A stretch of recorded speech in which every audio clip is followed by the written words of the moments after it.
1520. La pluma de Lutero, una espada espiritual. El año 1520 fue el más álgido para quienes seguíamos con enorme interés lo que estaba ocurriendo en Wittenberg y en toda Europa en materia teológica y religiosa.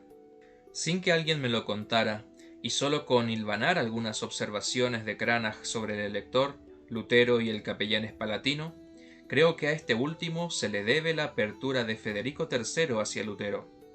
Espalatino tiene influencia positiva sobre su señor por ser su secretario y principal consejero. Como tenía cierta simpatía con las ideas del monje, creo que logró que el elector prestara mucha atención a lo que exponía su profesor más famoso en ese momento. En mayo, Lutero publicó el tratado Las Buenas Obras. Es una verdadera reivindicación de la vida humana en todos sus aspectos, afirmando que las buenas obras no se limitan a orar, ayunar y dar limosna. La conducta completa debe fundarse solo en la fe, que de hecho es la buena obra primordial de la que se desprenden todas las demás. El 5 de agosto salió de imprenta un escrito de Lutero muy complejo, enérgico y cargado de muchos temas. Ya el título era llamativo: a la nobleza cristiana de la nación alemana acerca del mejoramiento del Estado cristiano. Me encantan los títulos de escritos y también de cuadros que ya de entrada le dicen al público de qué se trata. Es evidente que Lutero no se dirigía ni al clero ni al papa, sino a las autoridades del reino, al emperador y a los príncipes, para decirles lo que debían hacer para que las cosas cambiaran para mejor. Esto daba a entender que él entendía que la Iglesia no había cumplido con una de sus funciones, a saber, la de organizar la vida cristiana. Es habitual que un teólogo abra una discusión sobre las cuestiones de la Iglesia y la doctrina. Para eso estudió y tiene un puesto de importancia. Pero era una novedad que un teólogo les dijera a las autoridades seculares qué es lo que debían hacer. Para completar este hecho llamativo, hay que decir que se imprimieron 4.000 ejemplares del escrito, que fueron vendidos en pocos días. Inmediatamente se hicieron reimpresiones. En su casa en la Scholastrasse, Cranach había instalado una imprenta en la que trabajaba el impresor Melchior Lotter, oriundo de Leipzig, y su hermano Miguel. Lotter había impreso las tesis de Lutero. Por mandato de Cranach y su socio de negocio, el orfebre Christian Dering, Lotter imprimió textos de Lutero. Supuse que Cranach, como jefe supremo, había leído también este nuevo texto a la nobleza cristiana. Mi suposición fue correcta. Como nosotros no teníamos tiempo para estudiar cosas tan complejas, le pedimos al maestro que nos resumiera el contenido, pues el escrito estaba en boca de todos.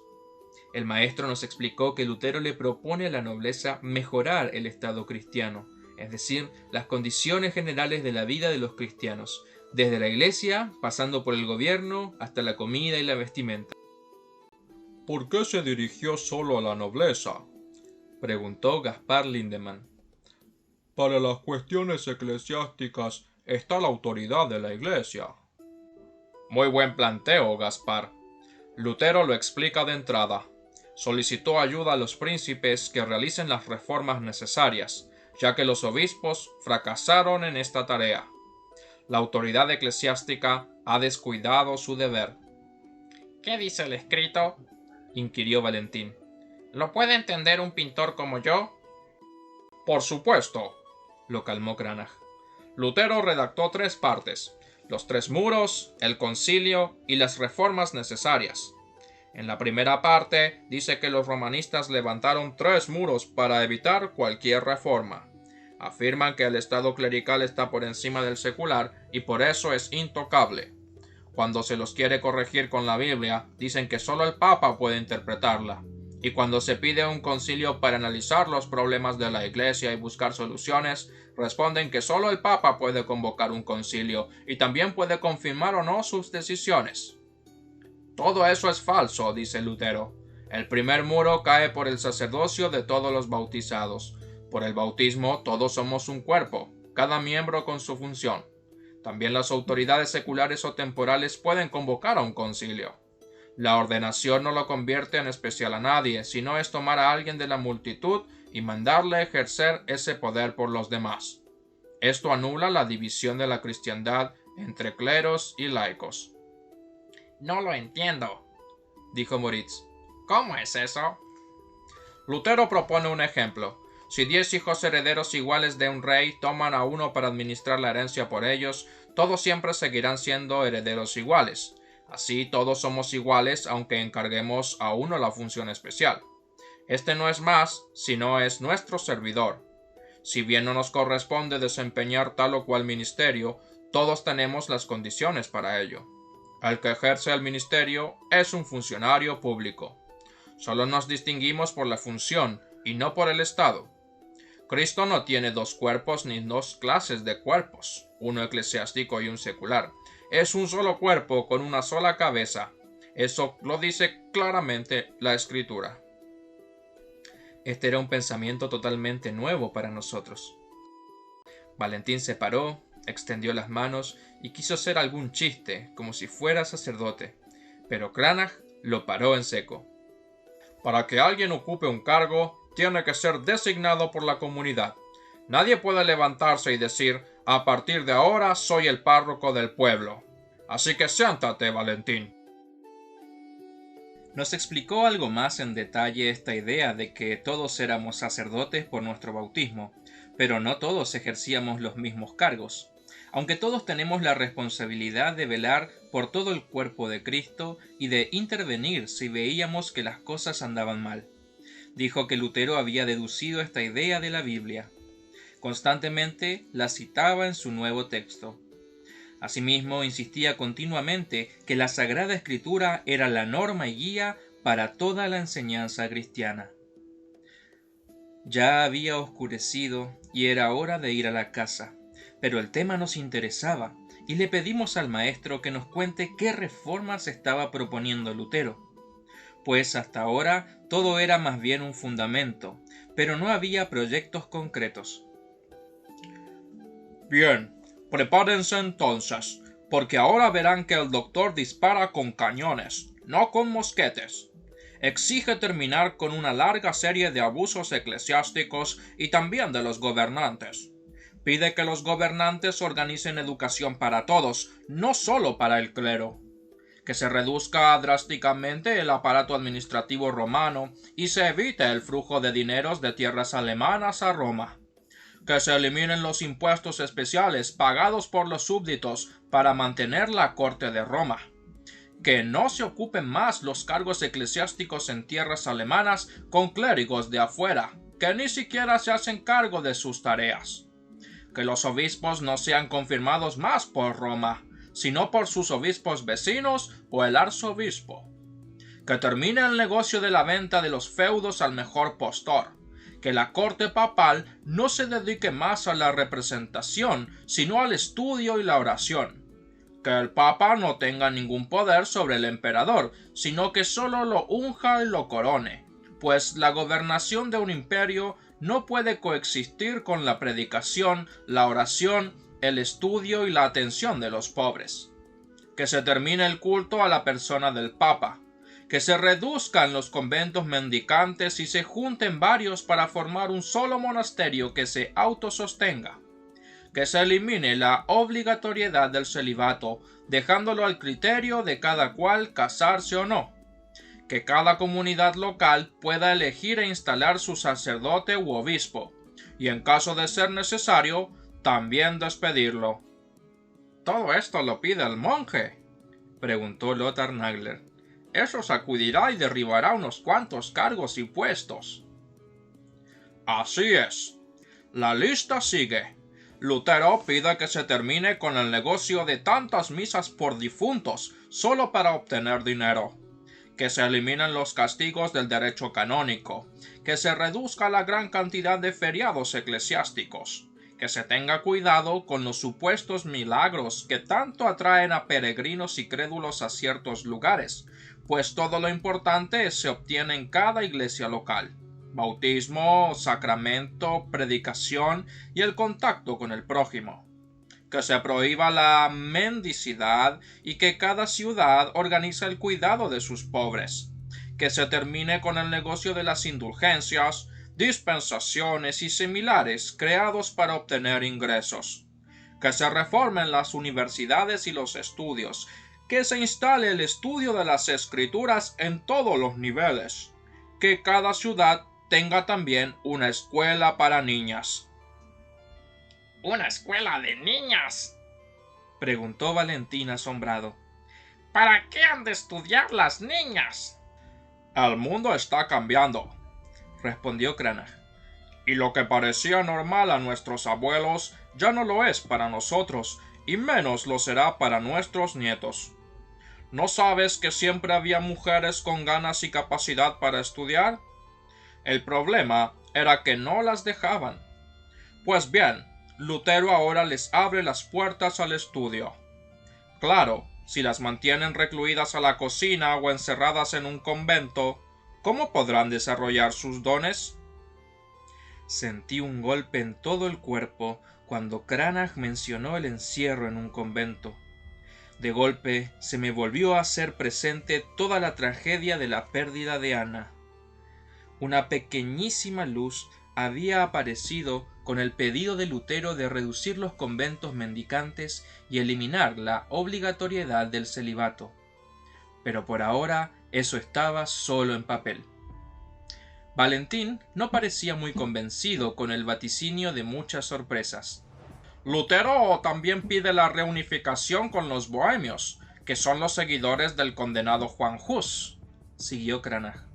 Una reorganización del Sacro Imperio Romano Germánico, medidas contra la excesiva opulencia y los gastos en el vestir, la eliminación del préstamo a interés y que se le ponga freno a los Fugger y otras sociedades que lucran con dineros, que separen la glotonería y la ebriedad, ese vicio peculiar de los alemanes que tanta mala fama nos trae. También denuncia la existencia de prostíbulos y pide que el régimen secular y cristiano piense en la forma cómo se podría evitar semejante práctica pagana. Impresionante, me atreví a decir. ¿Será posible realizar todo esto? ¿Quién lo hará? Todo a su debido tiempo. No creo que Lutero mismo crea que su extenso catálogo se pueda realizar de un día para el otro. Tardará años y quizá en algunas cosas décadas o siglos. Aquí hay varias cosas. Lutero es un patriota. Ama a su pueblo alemán y lo defiende de las garras extranjeras que le succionan su riqueza. Pero piensa por toda la cristiandad. Hay que defender al pueblo cristiano.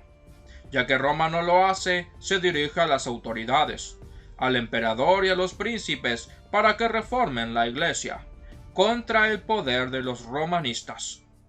Y además se hace el bufón para denunciar los escándalos notorios, como esos enanos que viven en las cortes y aparentemente hacen chistes, pero dicen grandes verdades. Valentín se animó a plantear una pregunta. ¿Cómo es que Lutero sabe que tantas cosas andan mal? ¿De dónde recibe las noticias? Considero que Lutero es el profesor más sabio que tenemos en la universidad. Sabe todo lo que sucede en Roma y cómo manejan las finanzas desde allá. Conoce a la perfección la situación económica y social. Por experiencia domina todo lo que pasa en el campo eclesiástico. Está al tanto de muchas de las discusiones sobre los males que nos aquejan. Pienso que también recibe informes de sus amigos y además es un excelente observador. Y maneja la pluma como pocos, o quizá como ninguno. Todo esto era absolutamente cierto. A mí me llama la atención que no solo denuncia los males, acotó Cranach, como lo vienen haciendo tantos predicadores y algunos que se hacen llamar profetas. También hace propuestas bien concretas para reformar la iglesia, el Estado y la vida entera. Analiza al enfermo, diagnostica su mal y propone remedios. Lo que exige es realizable, si hay voluntad, pero con tiempo. Y a mí me parece que este escrito de Lutero hará historia. No entendí esa frase. ¿Qué significa esto, maestro? Lutero influirá con este texto sobre los responsables de tomar decisiones importantes para sus poblaciones y países. Al mismo tiempo, Lutero está a un paso de ser excluido de la Iglesia como hereje. Creo que con este escrito confirmó que Roma lo debe excluir. Me llevé prestado un ejemplar del librito y comencé a leerlo. Con las explicaciones que nos había dado el maestro, me resultó algo más aliviada la lectura, aunque había muchas referencias a padres de la Iglesia y a textos antiguos que yo no conocía.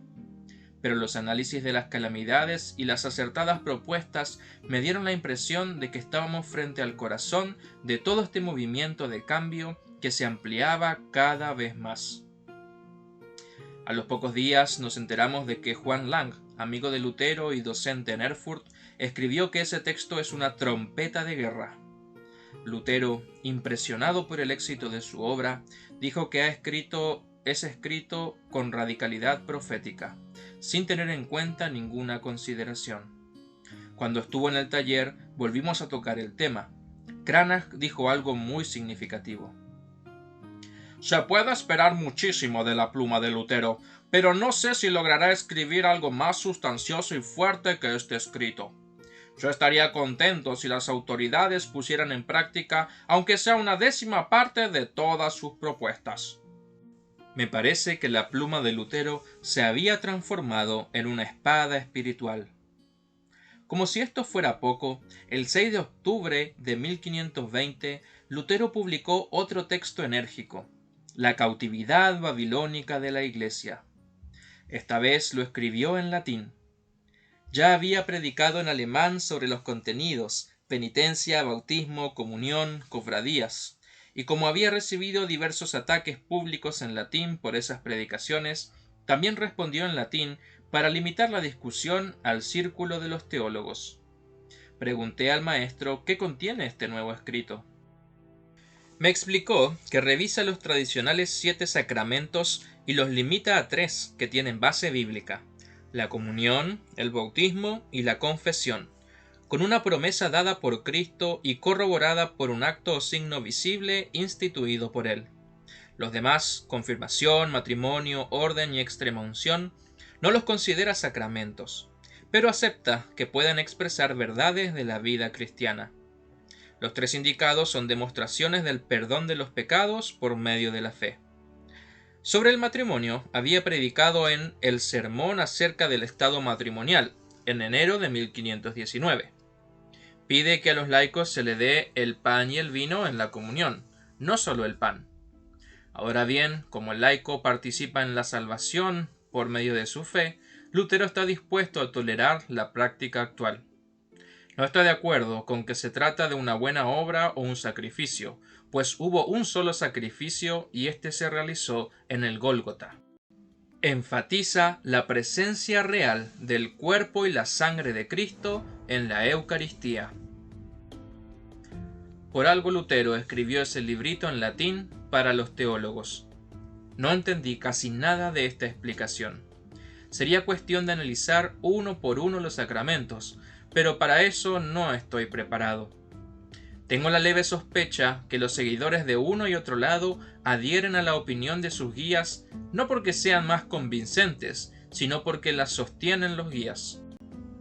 Pero de ninguna manera sostengo que todo es relativo. Lo que me va convenciendo de Lutero, además de su coraje, es que en todo lo que dice y hace, siempre se esfuerza por ser obediente a la Sagrada Escritura. Debo reconocer que hay otros que también afirman que se basan en ella, pero sostienen lo contrario. ¿Cómo podemos saber quién tiene la interpretación correcta? Moritz nos comentó que su pariente Sebastián Selnecker contó que ya se sabe en la universidad que Erasmo, al leer el nuevo librito de Lutero, se distanció de él, y que la Universidad de París directamente protestó contra las propuestas del monje de Wittenberg. Esto será muy complejo. Ninguno de los dos bandos está dispuesto a guardar su espada. Hablando de guardar la espada, en este año tan convulsionado y lleno de discusiones académicas y religiosas, tuvimos también conflictos incluso sangrientos con estudiantes nobles.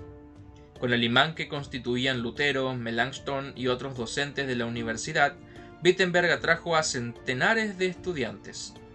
Había aproximadamente 2.300, casi más que población estable. Eso, por supuesto, llenaba constantemente las angostas callejuelas y las plazas del mercado con muchos jóvenes, y en algún momento comenzaron los conflictos entre nosotros, los pintores de Cranach, y algunos estudiantes. Yo traté de alejarme de esos líos, pero no siempre pude evitar confrontarme con los más gritones y burlones. En febrero de 1520, el elector dictó unos artículos para ordenar la convivencia pacífica en la ciudad.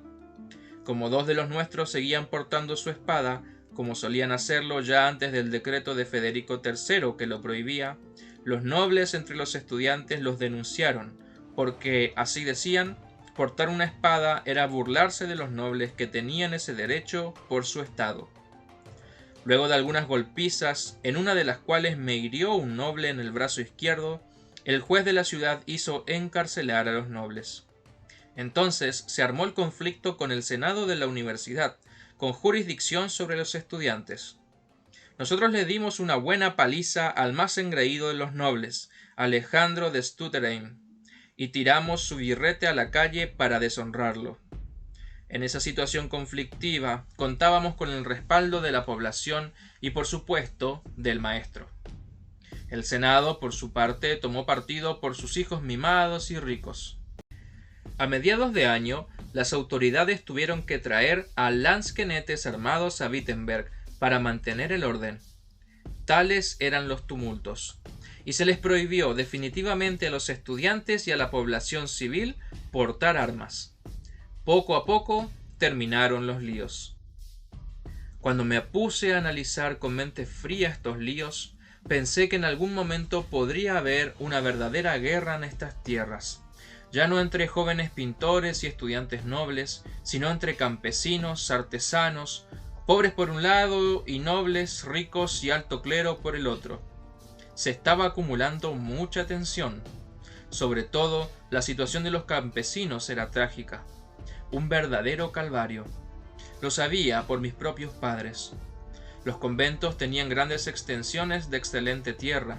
Los agricultores en general se empobrecían cada vez más por los diezmos y derechos del clero, y porque buena parte de su producción y sus parcas ganancias se las comían los elevados impuestos y todo lo que tenían que entregar a los señores. Si pienso en las inmensas sumas que se había llevado el negocio de las indulgencias, más se me subía la amargura. Pobre gente, engañarla y explotarla de tal manera. Si esto llegara a explotar, que Dios nos proteja de un inmenso baño de sangre.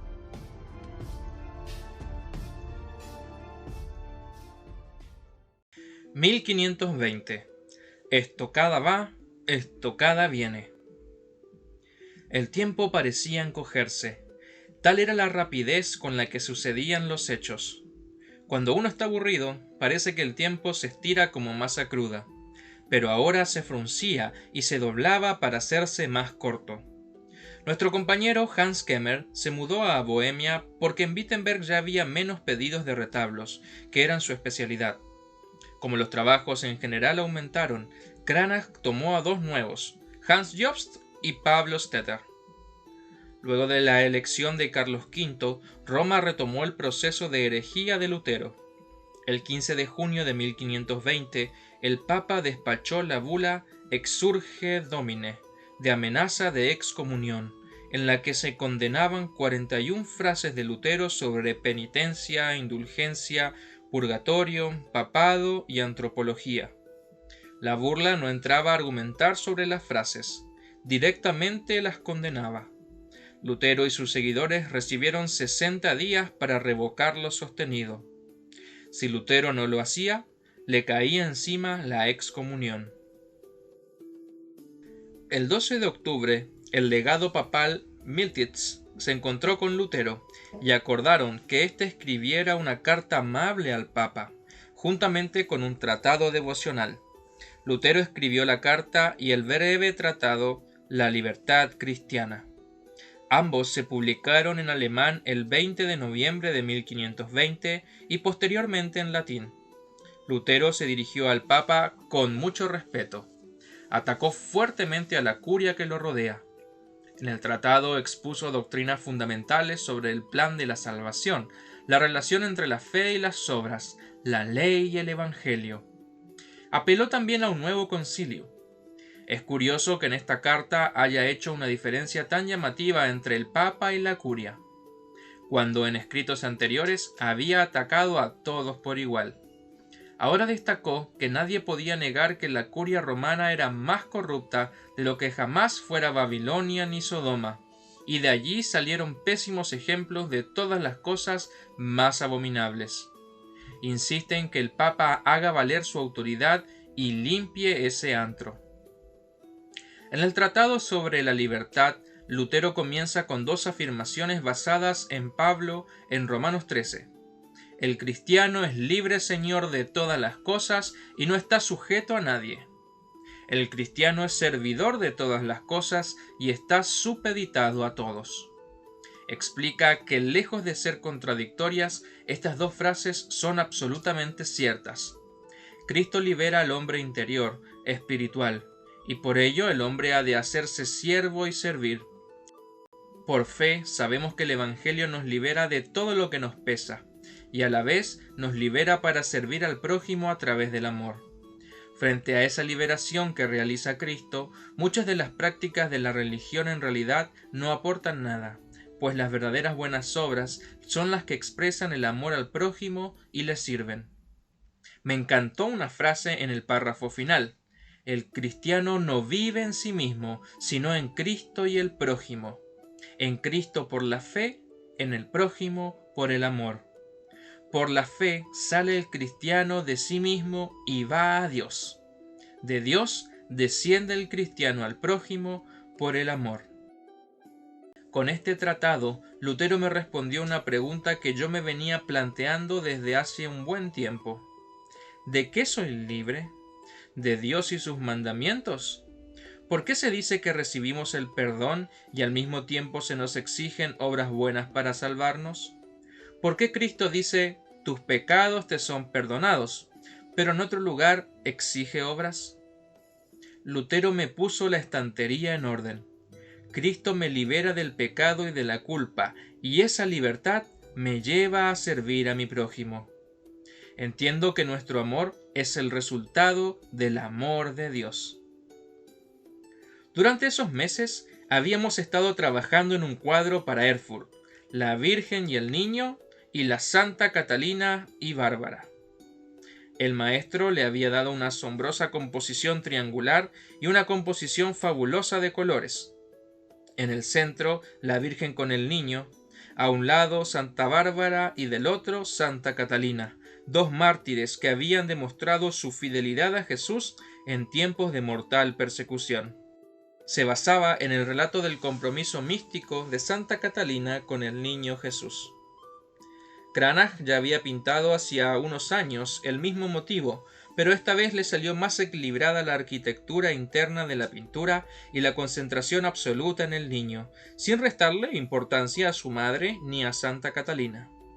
El maestro me explicó varios detalles de la composición, cuáles son los espacios especiales de un cuadro y cómo deben ser ocupados, qué colores combinan con cuáles, cómo construir un fondo adecuado. Esta vez diseñó una simple cortina sostenida por dos angelitos y no un paisaje con castillo, porque quería concentrar toda la atención sobre los personajes. Incluso me explicó cómo producir movimiento en un cuadro de absoluta quietud como este, haciendo que el espectador quiera saber a qué o a quién las figuras dirigen sus miradas. Si tuviera que resumir el mensaje del cuadro, diría que exhala amor y fe. Me siento muy privilegiado por estas explicaciones personalizadas del maestro. Pocos días después, el maestro recibió la autorización de su farmacia, el llamado privilegio o permiso oficial de mano de los herederos del dueño anterior, el médico Polich de Mellerstadt, médico y primer rector de la universidad. Cranach hizo confirmar el privilegio por el elector. Durante 7 años se había esforzado por conseguir el privilegio, pero los herederos pudieron llegar recién ahora a un acuerdo con él. El privilegio establecía el monopolio oficial de la venta de todo tipo de medicamentos y yuyos. Nuestro compañero, Gaspar Lindemann, se ofreció para atender la farmacia, pero Cranach le explicó que para eso se debe necesitar a alguien con estudio de la materia, pues no se trataba de un negocio de pinturas. Colocó a un especialista en el cargo. La universidad debía controlar periódicamente el negocio. Al poco tiempo recibió el permiso de venta de vino dulce. En realidad ya venía vendiendo vino desde 1512, pagando impuestos por este negocio, pero ahora contaba con autorización plena. Suministraba las bebidas al castillo y a los ricos de la ciudad. Algunas mercancías que salían de la farmacia nos hacían reír, porque jamás habíamos escuchado que se podía vender cosas así en una farmacia. Ruibarbo, armas, huevos de cuco, pimienta, cuchillos, pinturas e incluso un ruiseñor. Cranach aprovechaba la ventaja de disponer de grandes sumas en efectivo, gracias a las cuales podía comprar buenas cantidades de todo tipo de mercaderías a precios ventajosos. El viernes, después de haber recibido el privilegio de la farmacia, Cranach nos contó la alegre noticia del nacimiento de su hija Ana. «Le pedí a Martín que fuera padrino de bautismo», anunció con una amplia sonrisa. «Su aceptación es un gran honor para nosotros». Un aprendiz nuevo, seguramente para adular un poco al maestro, le dijo que seguramente era mayor el honor para Lutero de ser compadre del pintor más importante de las tierras alemanas. A lo que Cranach dijo con toda humildad que él reconocía a Alberto Durero como el mayor. «Será excelente», dijo el nuevo, evidentemente con conocimiento de causa. «Pero usted recibe más encargos y pinta muchísimo más cuadros que Durero. Significa que usted es mejor». Era cierto. Innumerables cuadros ya habían salido del taller en esos 14 años que yo trabajaba allí. Cada semana llegaban pedidos nuevos. Eso demostraba que por más que Durero era el pintor más admirado por su arte, Cranach era el más querido y solicitado. Cranach nos invitó al bautismo y luego a un almuerzo en su casa. En el momento del bautismo observé detenidamente el rostro de Lutero. Lucía la misma seriedad como cuando juró sobre la Biblia al recibir su título de doctor. Eso me impactó mucho. Tomaba su compromiso como padrino con la misma responsabilidad que sus obligaciones eclesiásticas y académicas. Me pregunté si no sería el hombre ideal para un cargo de gran responsabilidad, como un arzobispado o incluso el papado. En el almuerzo, Cranach una vez más nos hizo sentir como miembros de su familia y nos reiteró que no éramos sus peones o siervos, sino colaboradores estrechos. Mientras tanto, todos sus clientes ya sabían que las pinturas marcadas con su sello eran obras de todo el equipo. En rápida sucesión terminamos 3 cuadros importantes: Joaquín II como príncipe, La Noche Santa y Resurrección. En este último, el maestro me dejó pintar cabezas de angelitos con alas, un motivo decorativo que se empleaba frecuentemente en cuadros religiosos. El 11 de diciembre de 1520, la ciudad entera se convirtió en un gigantesco avispero revuelto. El que había metido su mano ahí fue Lutero. Todo el mundo comentaba una nueva hazaña del monje: doctor, predicador, profesor, autor y no sé cuánto más. La noche antes, un grupo de profesores y estudiantes de la universidad, con Melanchthon y Juan Agrícola al frente, había quemado en una hoguera varios tomos del derecho canónico, unos libros de Eck, el manual de confesión de Ángelo de Clavicio y otros más. Querían decir con esto que ya no se iban a regir por esas pinzas antiguas de la teología. En medio del jolgorio y del alboroto que hacían los estudiantes en torno a la gigantesca fogata que iluminaba el cielo nocturno y sobre la cual se alzaban en baile irónico miles de chispas rojas, Lutero se adelantó temblando con la bula de la amenaza de la excomunión, y recitando no sé qué salmo, dijo con voz contundente: «¡Al fuego contigo!», y arrojó la bula al fuego. Primero hubo un silencio sepulcral, pues jamás alguien había hecho semejante cosa, y ni siquiera del peor de los herejes se contaba esto. Pero después estalló el bullicio que se prolongó hasta la madrugada. Los estudiantes fueron a festejar la osadía de su profesor con vino y cerveza. Ninguna universidad alemana tiene un profesor tan intrépido como la Leu Corea. Rezaba el cantito que se escuchó durante horas. A la mañana siguiente, toda la ciudad se enteró de lo que había pasado. Cuando alguien le preguntó cómo se había atrevido a semejante bizarría, Lutero explicó que lo que había hecho el nuncio Alejandro en Colonia y Maguncia y otras ciudades en octubre había sido mucho peor. Hizo quemar públicamente sus libros, y agregó: «Yo solo quemé una amenaza. El nuncio quemó mis libros. Mejor si los hubiera leído. Yo no escribo libros para que los quemen, sino para que los lean. Y siempre estoy dispuesto a discutir con los que no están de acuerdo conmigo». Cranach nos recibió en el taller con una cara mitad agria, mitad feliz. Agria porque temía por las consecuencias de semejante intrepidez. Feliz porque por fin Lutero había demostrado que el mundo no se venía abajo si alguien no respetaba una mera amenaza, sino que la rechazaba siendo consciente de su valor como ser humano y cristiano. Con estas aclaraciones retomamos nuestras tareas, que eran muchas, como siempre. No teníamos tiempo para grandes discursos sobre la quema de la bula. Cranach le estaba dando los últimos toques al cuadro Cristo y la mujer adúltera. Luego de haber leído innumerables veces el texto bíblico del Evangelio de Juan y de haber escuchado las explicaciones pertinentes de Lutero, decidió fijar con su pincel el momento culminante del relato, que se componía de varias escenas. Pintó el instante en el que Jesús levanta la mano derecha en señal de bendición y con su izquierda señala al suelo, donde había escrito algo misterioso. Vaya uno a saber qué. La joven mujer tiene la mirada sumamente triste. Inclina el torso, lo cual expresa arrepentimiento. Muy llamativas son las figuras de los acusadores, que ya vinieron preparados con piedras en las manos y en un gorro, listos para la lapidación.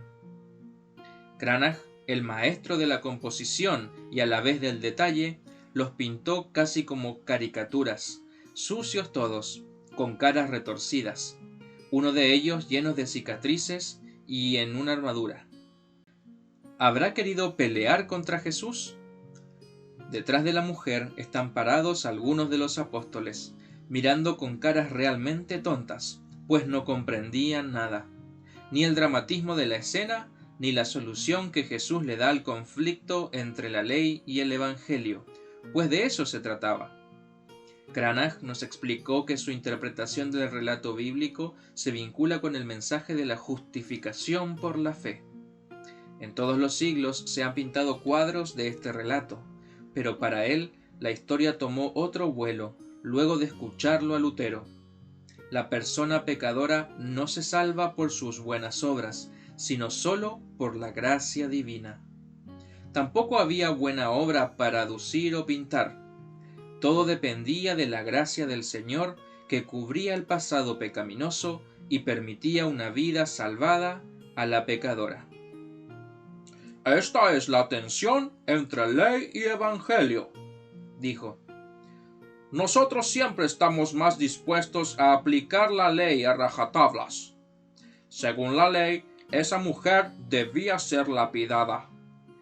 Jesús cambió esa situación sin anular la ley, sino solo volcándola a los propios acusadores. ¿Dónde quedaron?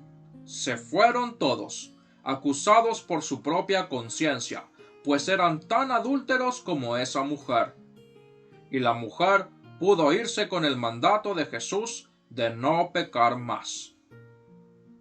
Impresionante esa traducción de la correcta interpretación de un relato bíblico a un cuadro fascinante. Al poco tiempo, El maestro nos sorprendió con una noticia curiosa. El elector me indicó que el retrato del monje Lutero no será publicado. Creo que quiere resguardar la seguridad del retratado. Es solo para él. No entendimos nada. Al ver nuestra estupefacción, pues todos sentíamos orgullo por esa obra, nos dijo: me encargó otra imagen, una que muestre a un Lutero menos rebelde, con cierta dignidad, para que no lo puedan atacar tan fácil. Esta vez entendimos solo la mitad. Se vienen tiempos difíciles para todos nosotros por estas revueltas. No conviene que se tome a Lutero como un guerrero que desestabiliza los cimientos de la Iglesia y del Imperio. El elector me citó ayer y me dio claras instrucciones. Veré cómo las traduzco al grabado. Mientras preparaba sus materiales para la sesión con Lutero, el maestro agregó: muchos no entenderán lo que escribe el monje, pero si ven un retrato de alguien que con firmeza sostiene su enseñanza sobre la Biblia, irradia dignidad y tiene un halo de santidad, confiarán en él como personaje equilibrado y pacífico, no un revoltoso contra toda autoridad y destructor de todo lo que se cree y se ama. Cranach redujo la fisonomía severa, extendió la imagen hasta la mitad del cuerpo y trabajó cuidadosamente el ademán de la mano izquierda. El monje sostenía la Biblia con la derecha y estaba ubicado en un nicho con arco, como las imágenes de los santos y evangelistas en los templos. Ciertas estatuas en la Roma antigua también fueron colocadas en nichos con arco, de manera que Lutero ahora tenía una prehistoria de 1500 años. El arco le daba dignidad especial, como figura venerada con un semblante muy pacífico y totalmente tranquilo, sin esa tensión enérgica del anterior grabado. Un monje en su papel convencional, basado en la Biblia, con excelente capacidad como observador y traductor de lo percibido. Cranach bosquejó la imagen de un hombre piadoso y conocedor de la Biblia. La leyenda debajo del retrato era la misma que en el primer grabado. La Biblia es el fundamento de lo que sostiene el monje, sintetizó Cranach. Será difícil que alguien quiera atacar la Biblia de manera ligera. Me di cuenta cómo se pueden trabajar muchos detalles en un cuadro para suministrar un determinado mensaje. Este grabado de un Lutero puesto en escena sacralizada, sin renunciar ni a la Biblia ni a la posibilidad de desafiar a cualquier autoridad, hacía juego con el Lutero real. Al poco tiempo se vio que este primer retrato convertido en oficial y público comenzó a surtir efecto. Fue reimpreso numerosas veces, pues todo el mundo quería una copia. Luego fue copiado en muchos otros lugares e incluso modificado. En el taller conversábamos animadamente sobre Lutero y lo que estaba aconteciendo casi diariamente. ¿Qué es lo que movía al monje a sacudir cimientos que parecían inamovibles y que con seguridad iban a cambiar el rostro de la Iglesia? Cuando se lo preguntamos en una ocasión a Lutero, éste simplemente dijo: me mueve solo una cosa: la obediencia plena y total a la palabra de Dios, el Evangelio, así como está atestiguado en la Sagrada Escritura. Todo lo que creamos, enseñemos y hagamos tiene que estar respaldado por el Evangelio. Lo que contradiga la Escritura, pues bien, no sirve y hay que rechazarlo. Cuando le pedimos que nos diga qué es lo central para él en la Escritura, nos dijo sin ambajes: el hombre es justificado por la fe sin las obras de la ley, como dice Pablo en el capítulo 3 de su carta a los Romanos. Descubrir esto me había dado paz interior en mi búsqueda de un Dios misericordioso y una firme certeza de salvación. Al mismo tiempo me hizo ver críticamente la venta de indulgencias, todo el sistema de vida de los monjes, las obras exigidas por la Iglesia y toda práctica no fundada en la Biblia. Continuó diciendo que todas las supuestas obras buenas no sirven como medios para alcanzar la salvación. Esta es regalada en Cristo a quien se reconoce culpable. Solo por la muerte de Cristo en la cruz, Dios me otorga el perdón. Me promete salvación de la pena y de la muerte eterna, y me concede la vida eterna. Creo que poco a poco voy entendiendo de qué se trata. No son los antojos de un monje loco o sus caprichos los que los mueven a actuar, sino una auténtica preocupación por la salvación eterna. No solo la suya, sino la de todos nosotros. 1521. El impacto de la imagen. Como si fuera una respuesta automática a la quema de la bula por Lutero, el 3 de enero de 1521, el Papa León X dio el paso definitivo de parte del lado romano. Excomulgó a Lutero mediante la bula Decet Romanum Pontificem. Las dos medidas contrarias y a la vez complementarias, la quema y la excomunión, le dieron a Lutero una publicidad impresionante en todo el imperio. Todo el mundo hablaba de él. A esto se agregaba el impacto que estaban produciendo por doquier sus textos de 1520, que conmovían los cimientos del universo. La genialidad literaria de Lutero se conjugó con la búsqueda religiosa desesperada de muchísimos, un descontento social creciente y las posibilidades inmensas que brindaba la imprenta, y no por último la promoción gráfica de sus ideas mediante grabados y pinturas. Ese éxito se reflejaba en los números de sus impresos. Hasta fines de 1520 habían salido de la imprenta 81 textos y colecciones de textos del monje. Varios de estos fueron traducidos a otros idiomas y circulaban por toda Europa. Muchos fueron reimpresos una y otra vez. El número total de ediciones había alcanzado ya el fantástico número de 653, con un total de 500.000 ejemplares, según nos informó Cranach. También nos dijo que llegaban noticias de movimientos similares de protesta desde otros países, sobre todo de Suiza, y agregó: Europa se está convirtiendo en un hervidero que puede explotar en cualquier momento en varios lugares a la vez. Esto huele feo a pólvora. No se trata solo de religión. Hay mucha tensión política entre principados, ducados, reyes, el emperador y un enorme descontento en el campesinado. Los dos bandos, y ya no meramente pensamientos religiosos, se trataban mutuamente así, como bandos. Rivalizaban en difamarse públicamente mediante discursos, textos y grabados. Representantes oficiales de Roma quemaban públicamente libros de Lutero, mientras que el monje y otros reformadores sostenían que en Roma impera el enemigo, sí, incluso el anticristo. Se avecinaba un golpe capital. En noviembre de 1520, el nuevo emperador Carlos V había convocado una dieta en la ciudad alemana de Worms. La fecha fijada era abril de 1521. La agenda del encuentro era larguísima. Se venía una guerra entre Italia y Francia por pretensiones rivales. No tanto para Carlos V, sino para muchísimas personas, lo más acuciante era el problema que constituía Lutero. Ya había sido excomulgado por el Papa. La dieta no tenía otra alternativa que reiterar la condena ya pronunciada por la cabeza del poder religioso, y en buena parte también temporal. Pero la cuestión no era tan fácil. El monje gozaba de gran apoyo en tierras alemanas.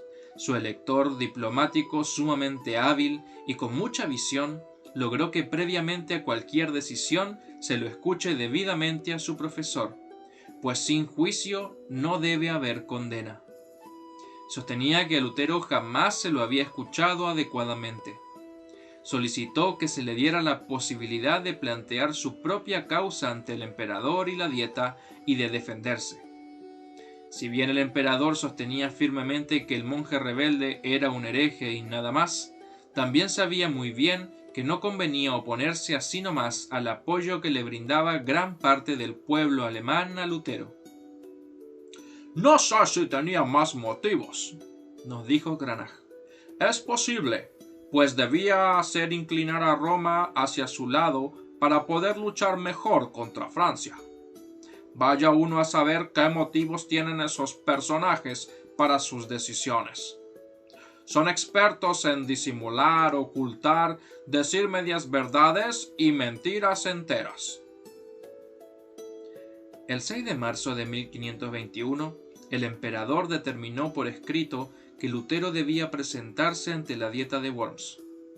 A insistencia de Federico, el emperador le otorgó un salvoconducto que le garantizaba seguridad para el viaje de ida a Worms y de vuelta a su lugar seguro. Esto era absolutamente necesario, constató el maestro. Nuestro elector lo eligió porque sabe muy bien lo que pasó con Juan Hus en 1415. Pero fíjense la falsedad del emperador. Se dirige a Lutero como honorable, querido devoto, y lo cita para informar sobre sus libros. No dice nada de revocar. Como nosotros no conocíamos los detalles, Cranach nos explicó que a Juan Hus de Bohemia lo habían citado a un concilio realizado en Constanza. Allí lo condenaron y lo quemaron en la hoguera, alegando que no era necesario cumplir una promesa dada a un hereje. Le habían dado un salvoconducto de ida y vuelta y lo liquidaron de todos modos. Pregunté, ¿cómo consiguió el elector ese salvoconducto? Como les había dicho, Carlos firmó las capitulaciones antes de ser electo y quedó obligado a cumplir ciertas condiciones que se le imponen. Aquí se dan dos a la vez. Al ser excomulgado Lutero por el Papa, automáticamente ya quedaba bajo el bando imperial que lo condenaba. Pero por las capitulaciones, Federico logró que se lo escuchara primero en la Dieta y que a la vez se le diera un salvoconducto para ir y volver sin riesgo alguno. Nuestro elector, principal autor del texto de las capitulaciones, quizás ya tuvo en mente esta situación. Maravilloso. Nosotros, que vivíamos para la pintura, solo pudimos admirar la enorme habilidad del elector de manejarse en las situaciones más difíciles y peligrosas. Ahora tenemos una misión especial. Antes de que Lutero parta a la Dieta, quiero hacer un nuevo retrato de él. Una imagen que lo muestre como doctor con autoridad académica. La gente lo debe ver como tal y no como un pobre monje al que el emperador le pueda patear el trasero a su antojo. Basta de excesos de autoridad. Ya verán estos tipos. Tendrán que sacarse el sombrero cuando aparezca el doctor. Siguió diciendo varias cosas más, algunas bastante fuertes. Evidentemente había tomado partido de manera muy decidida. El maestro estallaba muy pocas veces. Se había puesto casi violento cuando nos tuvo que defender contra los estudiantes soberbios de la nobleza. Habitualmente no solía usar palabras vulgares, a diferencia de muchos otros para los cuales el lenguaje fecal era una verdadera delicia. Pero esta vez notamos que estaba harto de que se lo maltrate a su amigo Martín. Ni el emperador tenía derecho a ello. Me di cuenta de que nos estábamos convirtiendo en simpatizantes del monje. Debido a las explicaciones que nos dio Lutero mismo, las reflexiones de Cranach y nuestra propia evaluación de lo que estaba ocurriendo en Wittenberg y en el mundo. Sin ningún tipo de animadversión contra la Iglesia de Roma, veíamos cada vez con mayor claridad que Lutero había redescubierto algo que se había ido tapando y desfigurando con el tiempo. Con tantas cuestiones dando vuelta por los aires alemanes, nos costaba concentrarnos en nuestro trabajo. Con ansias esperábamos el día establecido para la sesión con Lutero. Cuando llegó el momento, el monje se presentó con total calma. Traía su birrete doctoral en la mano. Cranach le había instruido previamente sobre su objetivo de la sesión y la necesidad de contar con este birrete que indicaba su condición académica. Ambos se tomaron muy en serio la confección del nuevo retrato. Dado que para ellos se trataba de una cuestión literalmente de vida o muerte, Cranach nos permitió dejar reposar nuestras tareas y observar su trabajo. Lo primero que hizo fue ubicar la silla de tal manera que el retrato fuera de perfil. Esto nunca lo habíamos visto. Todos los retratos que conocíamos de Cranach eran siempre 3 cuadros de perfil derecho o izquierdo. Explicó que un retrato de perfil total produce en el espectador una sensación de distanciamiento del retratado, sin llegar a la frialdad. Así se lo retrata a un poderoso, a un hombre con gran autoridad y con mucha importancia histórica. Un emperador, un conquistador, un santo. Ahora yo le doy ese carácter al monje doctor Martín Lutero. El maestro le pidió a Lutero que se coloque el birrete, tomara asiento y quedara totalmente quieto. En el taller imperaba absoluto silencio. Podíamos escuchar nuestra respiración y los latidos del corazón. Tal era la atención que prestábamos. Teníamos conciencia de que estábamos ante un momento de alto valor simbólico para la carrera de ambos. El taller estaba dando a luz la imagen pública del doctor. Cranach dedicó mucho tiempo al bosquejo. Cuando finalmente terminó, dijo con convicción: Estoy seguro que el pueblo alemán entenderá que estamos ante un hombre de profunda fe y no menor erudición. Inmediatamente pasó a trabajar sobre la plancha de cobre. Mientras tanto, pudimos conversar con Lutero. Le preguntamos si no tenía miedo de ir a Worms para presentarse ante el emperador en la dieta y si no sería mejor no ir. No pensó ni un instante, sino que respondió inmediatamente con profunda convicción: si hubiera en Worms tantos diablos como tejas en los tejados, yo iría igual. Eso se lo diré a todos quienes me aconsejen no ir. ¿De quién he de tener miedo? Del emperador. Me dio un salvoconducto oficial con firmas y sellos. Si no lo cumple, quedará para siempre como mentiroso delante de todo el imperio. El daño será mayor que dejarme con vida. ¿De algún fanático? Eso me podría matar esta noche, en mi misma casa. Además, escuchen bien, si la causa es de Dios, ningún poder humano podrá contra ella. Mi vida no cuenta. Amén. Nos miró con tanta convicción a los ojos, uno tras otro, que nos convenció. Nos agradeció la preocupación y el interés y se despidió. A los 2 días, Cranach había terminado su trabajo. Decir que el resultado fue sobresaliente es poco. La imagen era monumental. Irradiaba potencia e incluso majestad. Estaba compuesta de 3 partes perfectamente integradas: el rostro de perfil con rasgos muy pronunciados, el birrete doctoral de gran volumen como contrapeso óptico al rostro, y el hábito monacal cubierto el torso completo y formando un zócalo para la cabeza. La primera edición tuvo un fondo blanco y un rostro con algunas sombras, pero pronto el maestro hizo una segunda con un fondo rayado oscuro y la cara más clara. Con el fondo oscuro resalta más la tendencia a la heroización. El retrato resulta más soberano, casi idealizado. Exige atención a lo que el retratado dice y da durabilidad a su idea.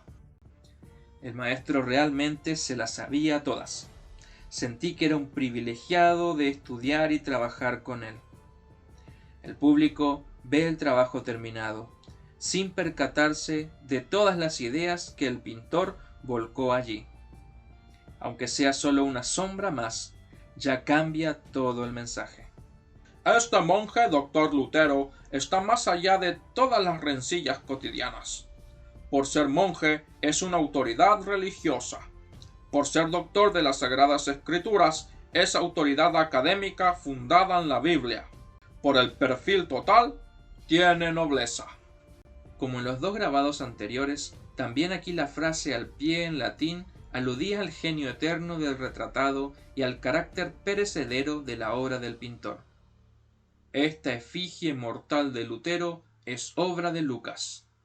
La eterna imagen de su espíritu, él mismo la expresa. Como artista, apenas puedo fijar en el papel, la madera, el cobre o la tela los rasgos externos, acotó Cranach. Pero al interior, la mente, el espíritu, el genio de Lutero tienen vida propia y se eternizan por cuenta propia. Pensé para mí que colocar este tipo de frases en el cuadro de un personaje famoso era una especie de captación de la benevolencia, ya sea del retratado o del público o de ambos. Pero no quise decir nada para no ofender al maestro. Él sabía muy bien, y nosotros lo estábamos aprendiendo, que buena parte de la publicidad de los príncipes, reyes, nobles en general, y ahora también de manera creciente de este monje, se debía a los retratos que ellos mismos u otras personas encargaban a los pintores. Al mencionarse un determinado nombre, la gente tenía presente la imagen de esa persona. Por algo, muchos donantes de retablos hacían colocar allí su efigie en medio de los santos. Escuché que el año pasado el mismo Durero manifestó que le gustaría retratar a Lutero para ayudarle a una larga memoria. Durero es palabra mayor, igual que Cranach. El maestro nos contó que estaban desfigurando sus grabados del monje. Erhard Schön agregó una paloma sobre la cabeza de Lutero. Otro le colocó un halo. Querían indicar que Dios había elegido a Lutero, lo iluminó, lo inspiró.